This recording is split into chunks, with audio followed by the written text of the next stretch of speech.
यह कहानी है एक सन्यासी की। सन्यासी वह होता है जो अपना सब कुछ त्याग कर सिर्फ एक चीज को अपना लक्ष्य बना लेता है। कोई भी व्यक्ति सन्यासी बेवजह नहीं बनता। सन्यासी बनने के पीछे एक बहुत बड़ी वजह होती है। उस व्यक्ति के सन्यासी बनने के पीछे भी एक बहुत बड़ी वजह थी। सन्यासी बनने से पहले उस व्यक्ति के मन ने उस व्यक्ति से बहुत से गलत कार्य करवाई थी, बहुत से पाप करवाई थी।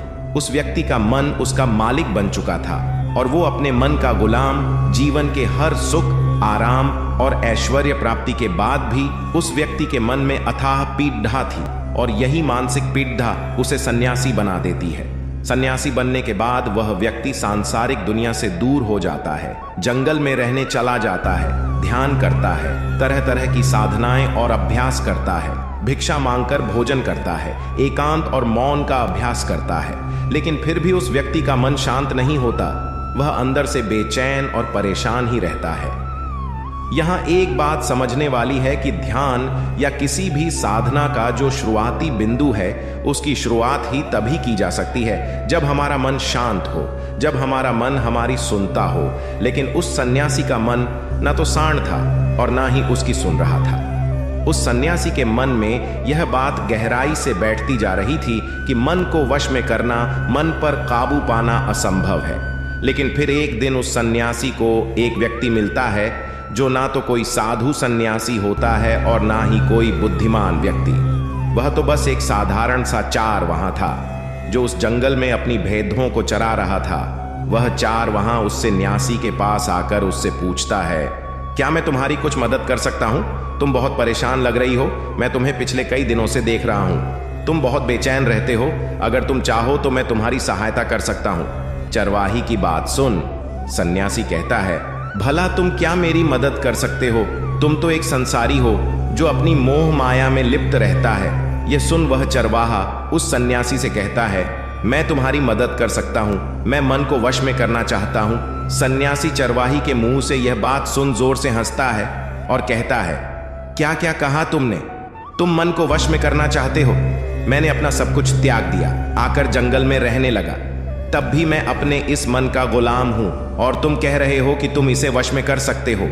वह चार वाहन कहता है, मन को वश में करने के लिए सभी वस्तुओं का त्याग करना आवश्यक नहीं है और ना ही जंगल में आकर रहना जरूरी है। बस एक चीज है जिसे छोड़ना सबसे जरूरी है।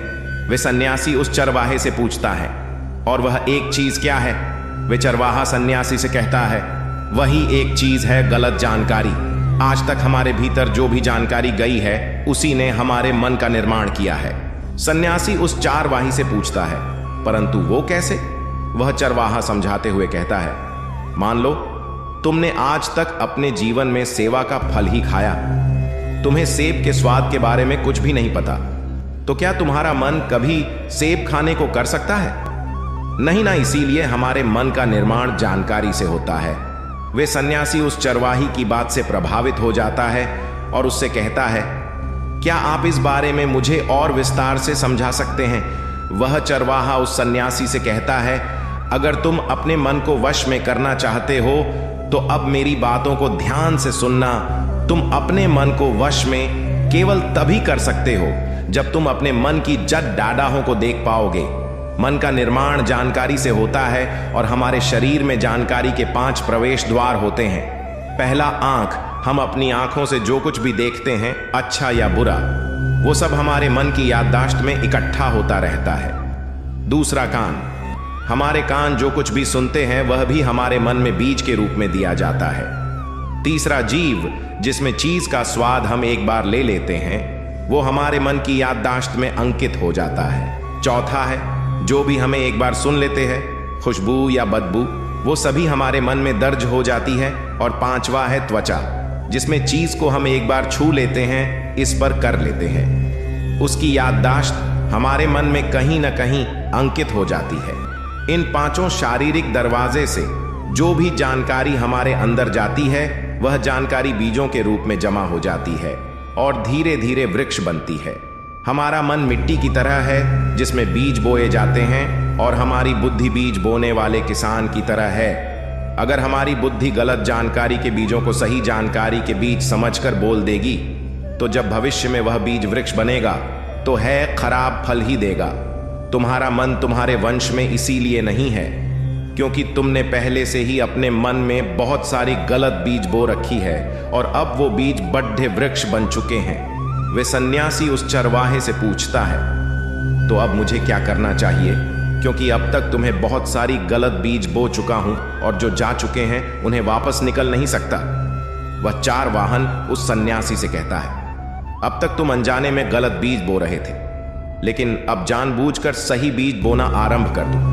भीतर अगर हजारों बीज गलत है तो क्या हुआ, अब से लाखों सही बीज बोने के लिए तैयार हो जाओ। तुम्हें बस पूरे दिन इस बात पर ध्यान देना है कि इन पांचों दौरों से तुम्हारे भीतर क्या जानकारी जा रही है और जो जानकारी जा रही है उस सही भी है या नहीं। वे सन्यासी पूछता है, ये कब तक करना होगा।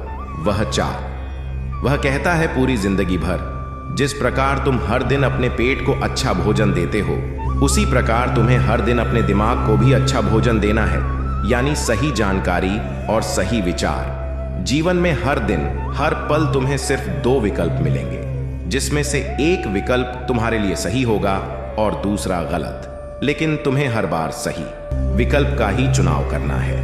हमेशा याद रखना, सही विकल्प का चुनाव करते समय तुम्हारे भीतर पीढ़ा पैदा हो सकती है, लेकिन वह पीढ़ा सिर्फ कुछ समय ही रहेगी। इसीलिए चाहे तुम्हारे अंदर कितनी ही पीढ़ा क्यों ना हो, तुम्हें हर बार सही का ही चुनाव करना है। जितनी बार तुम सही चुनोगे उतनी बार तुम अपने अंदर एक सही बीज बोगे, और जिस दिन तुम्हारे अंदर के सही बीजों की संख्या गलत बीजों की संख्या से अधिक हो जाएगी, उस दिन तुम्हारा मन तुम्हारे बस में होगा। लेकिन उस दिन के लिए आज से अभी से अपना प्रयास जारी रखना होगा। वे सन्यासी तो उस सरवाही की बात को समझ जाता है, लेकिन क्या आप समझ पाएंगे?